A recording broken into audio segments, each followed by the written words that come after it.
Right, just want to have a little chat about interfacing and how to apply it.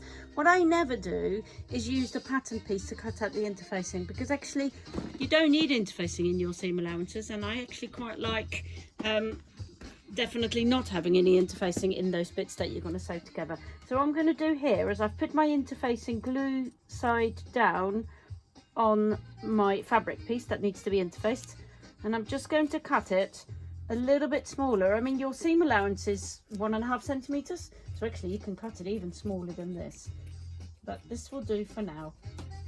It also doesn't need to be very pretty. You can just do a fairly rough cut. You can do a patchwork as well if your piece doesn't stretch all the way. You can just butt your you know, scraps of interfacing up against each other, so it's a much more economical way of doing things as well. What's going on here?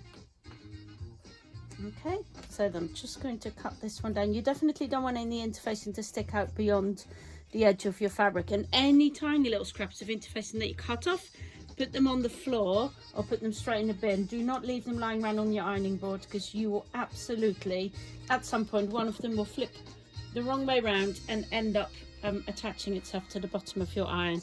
Now, if you're feeling brave, you could put your iron directly on this, but it's always worth using a pressing cloth. So that could just be any old bit of fabric. Got a nice bit of silk here, just in case, because your interfacing can just turn itself the right way around. You might have just found that there's something, or there could be something yucky at the bottom of your iron that can attach itself to the glue. So any bit of fabric will do at all. Oh, well, I mean, obviously it needs to be cotton or something that it can stand up to the high heat that you need to apply the interfacing. So I've got my iron on the highest setting and definitely no steam, so a dry iron. So this is when we are going to press rather than iron. So you just put your iron down for a few seconds over the bit where the interfacing is. Once you think it's attached, you can just very gently start moving, but definitely no vigorous ironing, because you'll end up turning your interfacing the wrong way around. And then just peel your ironing cloth back and check that it's attached. Okay.